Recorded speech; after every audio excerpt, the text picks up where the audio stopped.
Okay, in Chapter 6, we discuss discrete random variables. In particular, we learned how to find probabilities for binomial random variables using the binomial probability distribution function, the binomial PDF, right? In this chapter, we're going to discuss how to determine probabilities for continuous random variables, okay, which differ from discrete random variables. For discrete random variables, we used a formula to determine the probabilities. For continuous random variables, we're going to use a graph. Okay, we're going to discuss distributions for two different continuous random variables, the uniform distribution and the normal distribution. Okay, most of our discussion is going to focus on the normal distribution. But first, let's discuss a uniform distribution to see the relation between area and probability. Okay, so here's an example. Suppose that UPS is supposed to deliver a package to your front door, and the arrival time is somewhere between 10 a.m. and 11 a.m. Let the random variable represent the time from 10 a.m. when the delivery is supposed to take place. So that means that at 10 a.m. x would be 0, or at 11 a.m. x would be 60 if we're using 1 minute intervals of time. Okay, so anything between 0 and 60 would be our random variables, and they're equally likely because each minute is the same, has the same measure, right? They're the same length.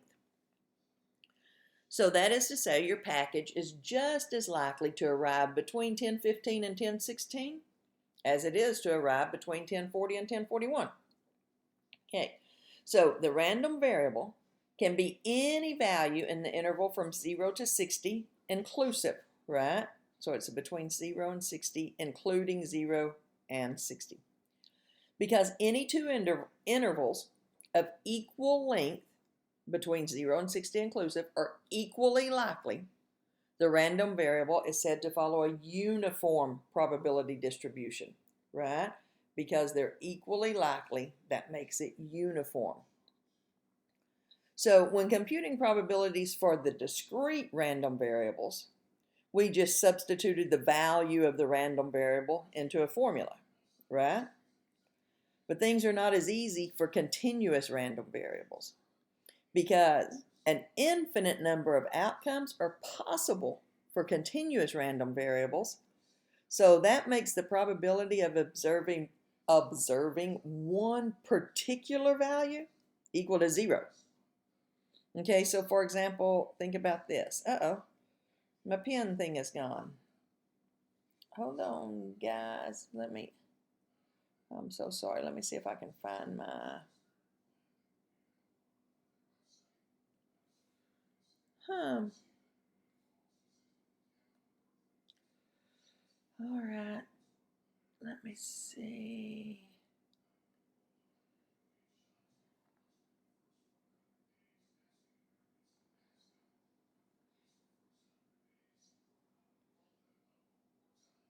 Oh.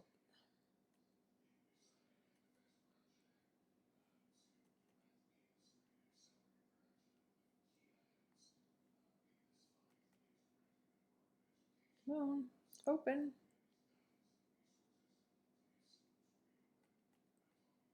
There we go, I think. No? Okay, there it is up there. It's just way over here. All right, sorry about that.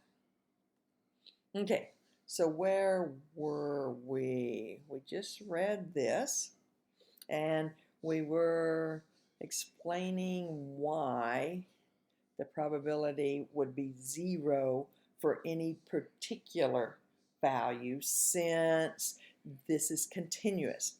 Okay, so think about this.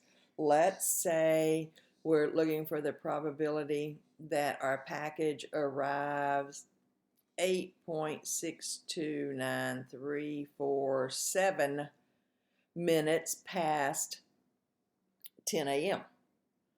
Okay, well, if this were discrete, we would just put this value to find the probability, over how many possible outcomes there are. But there's an infinite number of minutes in between 0 and 60, right? Because it's continuous, because you can have 8.5 minutes, you can have 8 3/4 minutes, you can have 8.999 minutes. Okay, that would mean you would have this number over infinity. Think about it. Think about this, right? So you've got 8 over millions and millions and billions and billions. If you put that in your calculator, you're basically going to get 0, right? 8 out of, what's the chance of landing on 8 out of 100 trillion options? Basically 0. Okay, but we can resolve this problem. Okay, we're going to compute the probabilities of continuous random variables over an interval of values. For example, we might compute the probability that your package is going to arrive between 8 and 10 minutes, right? So to find the probabilities for continuous random variables, we're going to use a probability density function. Okay, a probability density function, PDF, okay, is an equation, not to be confused with a probability distribution function, right? Okay, is an equation used to compute probabilities of continuous random variables. Okay, it must satisfy the following 2 properties. The total area under the graph of the equation over all possible values must equal 1. So the whole area of the graph is equal 1. Notice this is the same thing for our discrete probabilities, stating that the sum of all your probabilities have to add to 1. That's why this area under here has to equal 1. If this is going to represent all of our possible probabilities from 0 to 60, it's got to equal 1. The height of the graph of the equation must be greater than or equal to 0 for all possible values. So this is the same thing as saying your probabilities can't be negative, right? Okay, so the graph illustrates the properties for the time example. Okay, the one we were just talking about. Sorry, not having my little thing over there ready and waiting for me has got me a little bit off my game here. Let's get back into it. Notice the area of the rectangle is 1, and the graph is greater than or equal to 0 for all x between 0 and 60, inclusive. Now, where did we get this number? Think about this. Because the area of a rectangle is length times width, right? The height has to be 60. If you want the length times the width to equal 1, which we said has to be the area, right? And the length is 60, then 60 times W has to equal 1. So the width, the height, has to be 1/60. Okay, so the area under the graph of a density function over an interval represents the probability of observing a value of the random variable in that interval. Okay, in other words, to find probabilities for continuous random variables, we do not use probability distribution formulas like we did for discrete. Instead, we're going to use probability density functions. And the word density is used because it refers to the number of individuals per unit of area. How dense, so we said we were talking about between 8 and 10. So how dense is this area, right? How dense? Probability density function.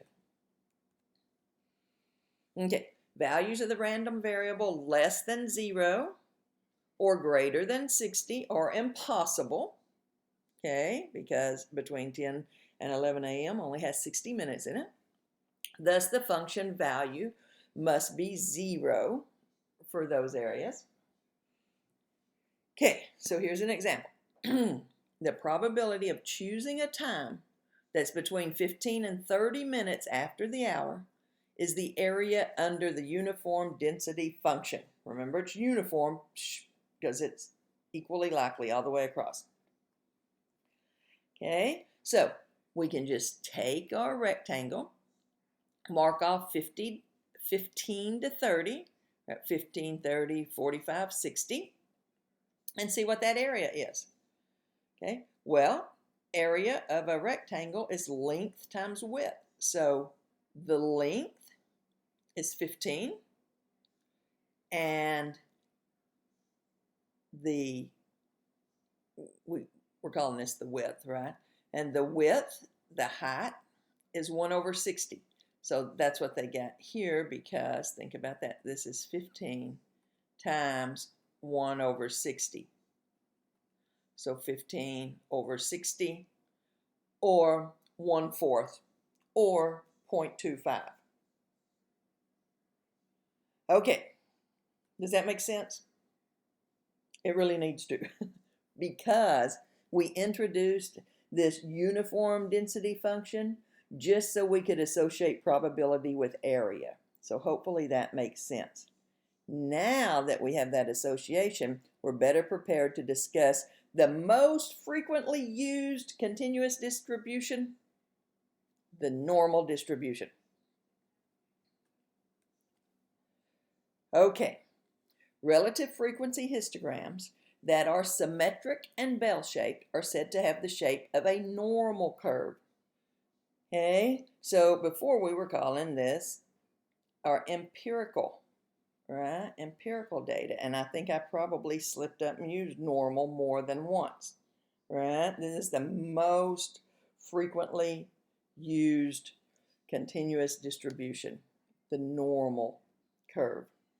Okay, now remember, as our sample sizes get large, remember our law of large numbers, then many of them, not all of them, but many of them become closely approximated by this smooth red curve. That means we can use this curve to model the probability distribution of the continuous random variable. Okay, so the normal curve is this symmetric bell-shaped curve.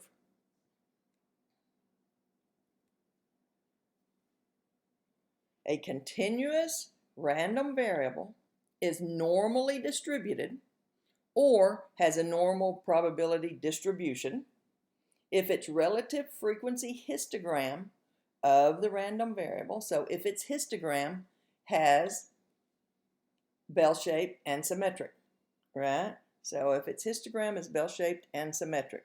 Now, the vertical scale on the graph, which indicates density, is purposely omitted. The vertical scale, while important, will not play a role in any of the computations using this curve. But let's look at some general information from anything that's bell-shaped and symmetric, right? Symmetric means same on both sides. So, recall way back from chapter 1, the mode represents the high point of your graph. In other words, those values that occur the very most often. Okay? The median represents the point where half of the data is below the median and half is above the median. So it was right in the middle. Okay? The mean represented the balancing point of the graph. But once again, because this is symmetric, then these sides weigh the same. They take up the same area. So for symmetric distributions or normally distributed distributions, the mean, the median, and the mode are equal, right? The mean, the median, and the mode are equal. Of course, we're going to use the mean, okay? And these points that are 1 standard deviation away, remember when we were doing our empirical probabilities, we said 3 standard deviations is takes up the entire graph. But 1 standard deviation away is our inflection point. Okay? An inflection point is where your graph changes its curvature. So notice on this side of I'm going to exaggerate this. On this side of the inflection point, my graph is curving like this. But on this side of the inflection point, it's curving like this, right? That point right there is where it changes its curvature. Instead of going up, right, now it's going over the other direction.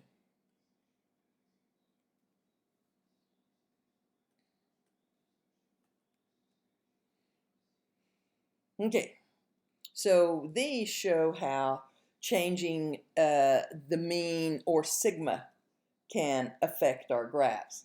Okay, so on this one, notice sigma stays the same. Okay, the standard deviation stays the same, but they change the mean. All that changing the mean does, it moves your graph back and forth, but the shape stays the same as long as sigma is the same. Down here, they kept the mean the same, but they changed sigma. Changing the standard deviation makes your graph skinnier or fatter, right? But its location doesn't change.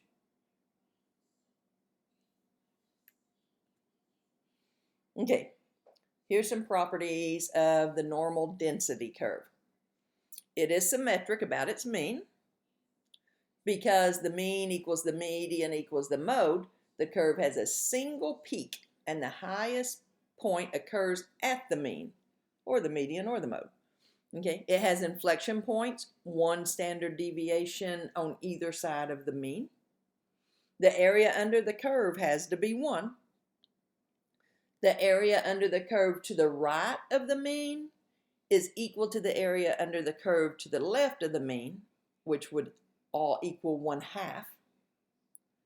As x increases without bound, okay, in other words, as your variables get larger and larger and larger, the graph approaches but never reaches the horizontal axis. And as it decreases without bound, gets more and more negative, right? Smaller and smaller and smaller. It approaches but never reaches the horizontal axis. What they're saying is, let's do a quick graph of this. You'll notice when these graphs are drawn, this doesn't close, right? All that we're saying is this gets closer and closer, and I mean it's mighty close, right? But it does, it just keeps getting closer and closer and closer and closer, but it never closes up and makes a solid shape. Okay? And we can use our empirical rule because of its shape again, which means 68% is between within 1 standard deviation of the mean, 95% within 2 standard deviations of the mean, and 99.7 within 3. So our graph we always draw like this. And there's this open space here because there's still 0.3% not accounted for in between here and here, right? So there's still some more area out there.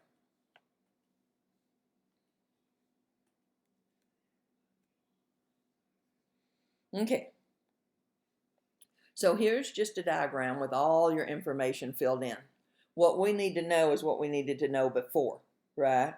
68, 95, 99.7. Now they've been really nice to us and filled in these particular values, but we can calculate those. Okay, I don't need to memorize that. I need to know 68, 95, 99.7, and of course mu, plus 3 standard deviations and minus 3 standard deviations.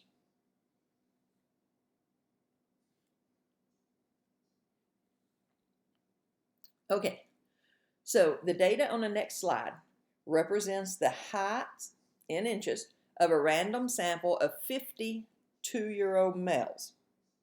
Okay, so it asks us to draw a histogram of the data using a lower class limit of the first class equal to 31.5 and a class width of 1. Okay, so 31.5 to 32.49 technically. And then it says, do you think the variable height of 2-year-old males is normally distributed? Okay, well, we know how to make histograms. So here's the data, and it told us to start with 31.5. So we would count all of those values from 31.5 to 32.5, not including 32.5, it goes in the next section, right?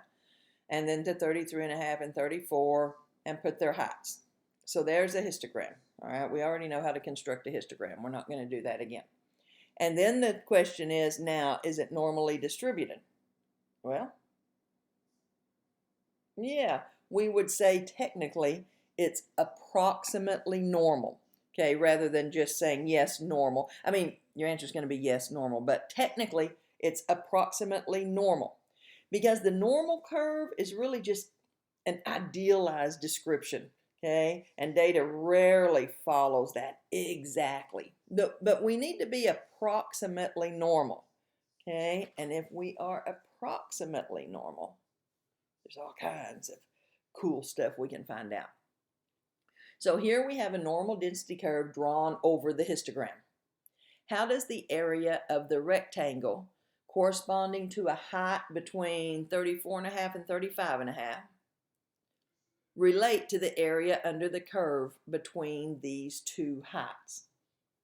Okay, so here's that rectangle, and here's how it relates. Suppose that a random variable is normally distributed with a mean, mu, and standard deviation sigma, whatever those values happen to be.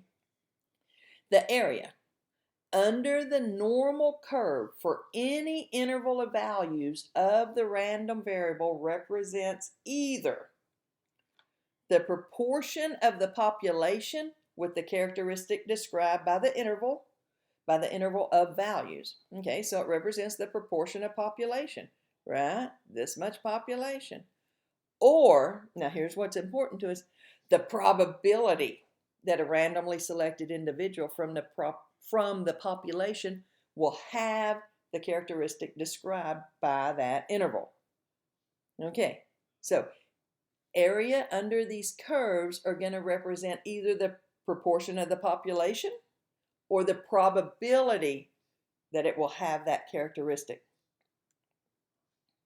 So let's look at that. Okay, the weights of giraffes are approximately normally distributed. Oh, just about any time I hear that, as soon as I know it's approximately normally distributed, I'm going to draw this graph. This is what it means to be approximately normally distributed. Right? Okay, with a mean of 2,200. And if a standard deviation is 200, then I've got 1, 2, 3. So 2,400, 2,600, 2,800. And then I also have 1, 2, 3. So 2,000, 1,800, and 1,600. Okay, so draw a normal curve with the parameters labeled. Oh, I don't even have to tell me that. That's what I'm doing automatically. All right, and so what my parameters are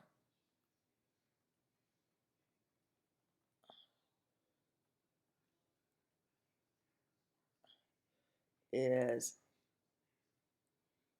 68%,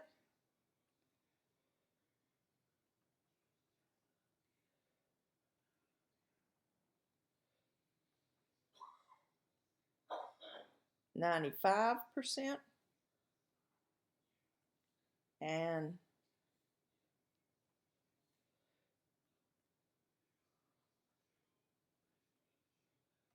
99.7%. Okay, so that's draw the normal curve with the parameters labeled. Okay, shade the area under the normal curve to the left of 2,100. All right, well here's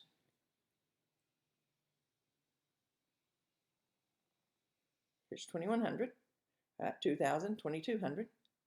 So I'm going to shade it.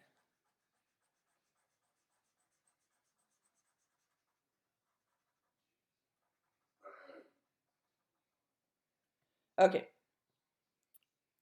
Suppose that the area under the normal curve to the left of 2,100 pounds, so this area that I've shaded, is 0.3085. Provide two interpretations of this result. Okay, two interpretations for the area of this shaded region are: one, the proportion of giraffes, right, that weigh less than 2,100 pounds is 0.3085. Okay. Two, the probability that a giraffe weighs less than 2,100 pounds is 0.3085. Okay? All right.